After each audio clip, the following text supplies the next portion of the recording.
Hi, Dr. Hastings. We did our final on freedom riders.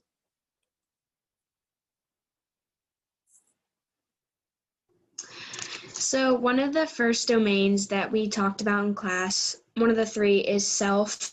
And basically what this domain is how a teacher needs to put herself first, and that a teacher needs to understand her boundaries and her limits, like what her stressors are, in order for her to be able to teach her students, because without knowing your boundaries or your limits, a teacher really cannot teach her students to the best of her ability. And in my opinion, I don't think a teacher will last very long in the teaching profession if he or she doesn't know what their limits are.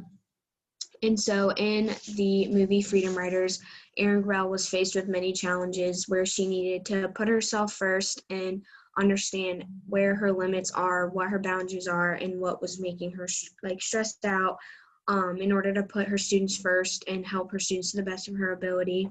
Um, an example from this was when the secretary of the school, Margaret, basically told Gruelle that she couldn't do what she wanted and that she wouldn't be able to teach the students that she wanted because she thought she wasn't smart enough, or that she didn't understand what the students were going through, so she wouldn't be able to help the students.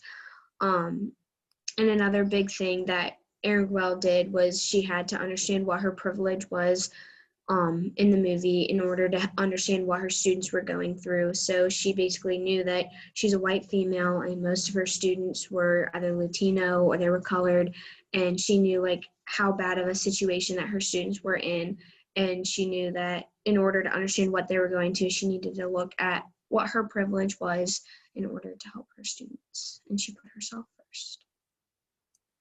All right, I'm going to be talking about the student and understanding the student in order to be an effective teacher. In my opinion, this is one of the more important domains of the three. And in the movie, I noticed that one of the themes was there was a lot of really negative assumptions about the students and the teachers.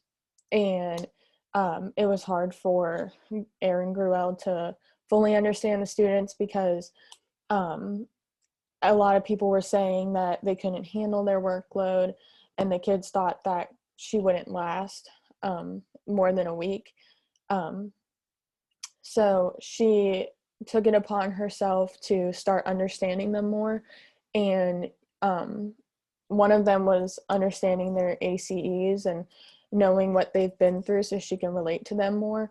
For example, Marcus with his homelessness, one of the girls that witnessed domestic abuse in their house. There was death and arrest all in their lives. And she used the line game in one of her activities to have them express what they've been through in their life so she can more understand them. Then she also had to understand their needs and why they were so angry all the time. And you find out that they just needed respect and they needed somebody to have hope in them, because everybody just assumed that they were just going to be exactly how their past would be and that they couldn't change themselves. And they also just needed a place to call home and a safe place. So I'll be talking about the last domain, which is curriculum. The main discussion about curriculum that I noticed throughout the movie was Miss Gruelle having to alter her curriculum in order to even get the students to engage with her. They had a mindset of not wanting to be there, don't want to work, don't want to learn, and she really had to work around that in order to get them engaged and actually want to learn. I noticed she started her teaching off, or her curriculum off, with writing instead of reading. She used journals, the free write journals, in order for them to write about anything they were passionate about or their life stories. This also allowed her to have a better understanding of what they are going through. It really eased them into writing, so they wouldn't go straight into the hard stuff. They could express themselves how they needed, and it got them interested and engaged. She also used implicit curriculum to teach the children about many different aspects of life.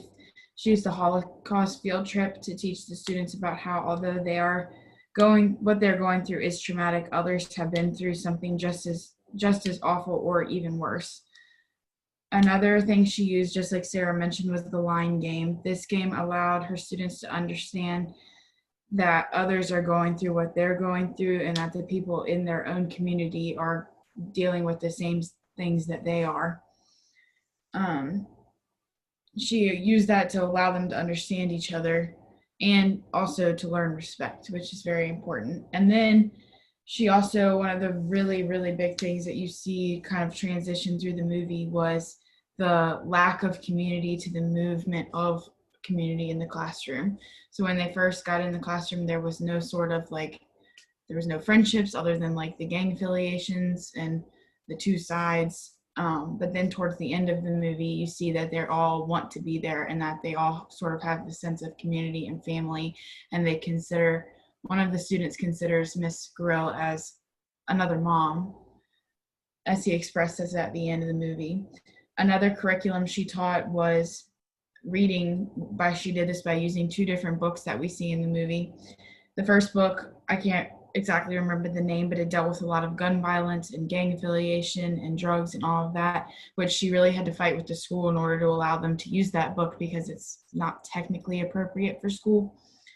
But that really got them interested in reading, and they wanted to read that because it was something similar to what they're going through in their experiences. And then the second book they read in their sophomore year was The Diary of Anne Frank, which they all had a very eager to learn that, as we see the student Ava keeps asking questions and questions to Miss Grell about wanting to know the end of the book, and Miss Grell won't answer the questions because she wants her to keep reading.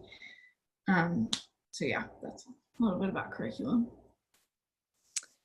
All right, and then next we're going to share our favorite characters and what we drew from them in regards to what we also learned in the movie. I can go first if y'all want. My person was Marcus, the one on the right side of the screen. I thought he was the most affected by Miss Gruelle. Whenever we first meet him, he was with a gang and just getting into trouble, and by the end of the movie, we find that he has made a complete 180 and he's doing well in school and he is accepted back into his home, and then he really got connected with the Diary of Anne Frank and meeting the woman who helped write the book, and he realized that Gruelle was using the book because they both have hardships that they've been through, but the difference is that she leaves a legacy, and that's what they are trying to end up doing instead of going down the wrong path.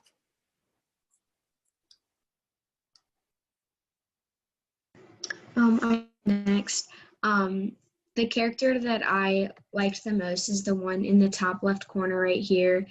He wasn't really like one of the main characters in the book, but he did stand out in the end when he wrote in his journal and that he wanted to read in front of the class, and it was called I Am Home, and basically just was telling Miss Gruelle like how much of an impact that she had on his life. And even though he was going through some really hard times with his mom, like not having any money and things like that, that she was like always there for him and the students. And it just shows you how much of a big impact that teachers can have on students' lives. Like all that Miss Gruelle really did was have hope in these students and believe in them, and that really like can completely change a person. And so I thought it was amazing how he had Miss Gruelle, and he wrote the I Am Home, basically implying that she was his family and that he really appreciated everything that she had done for him. And I know like one of the assignments that we did in this semester was we talked about one of the most memorable teachers that we had, and it made me think back to my most memorable teacher, and it was just really impactful for me.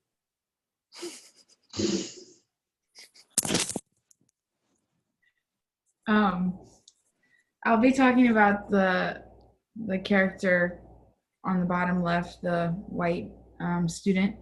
I thought it was really awesome how they put only one white student in the classroom with all of the other immigrated students into the classroom. It allowed us to see how integration can really impact students, because those towards the end of the movie, the black students and the foreign students didn't see him as white. They just saw him as family, which I thought was really cool. And I thought it was really great on the director's part how he put that in there, because that does happen in schools. You have either the one African American student or you have the one white student, and it was really cool to see that. And then he made this student particularly made a comment in one of the scenes and said, "I'm so glad I didn't transfer out of this class when given the opportunity." And I thought that was awesome, that the other students around him have made him feel so welcome despite what had happened in the beginning when he wanted to leave the class. And he's at the point now where he doesn't want to leave the class because he's gotten so close with Ms. Gorell and he's gotten so close with the students around him that they are all family and community, which is so important in a classroom setting. So yeah.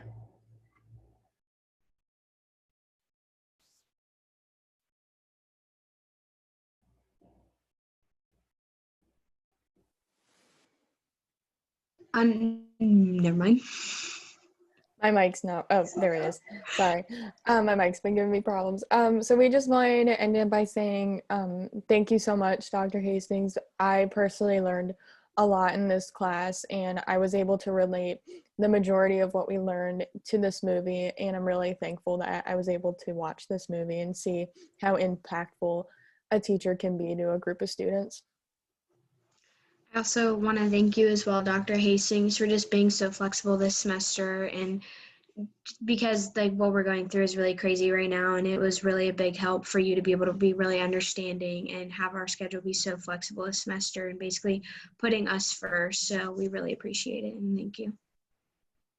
They just wrapped it all up what I was gonna say, but thank you so much for just being an awesome professor, and I really hope that I get to work with you again in the future. It was awesome. I'm really happy with how the semester turned out. I've learned a lot from you, and I will definitely use it in my future teaching and future classes.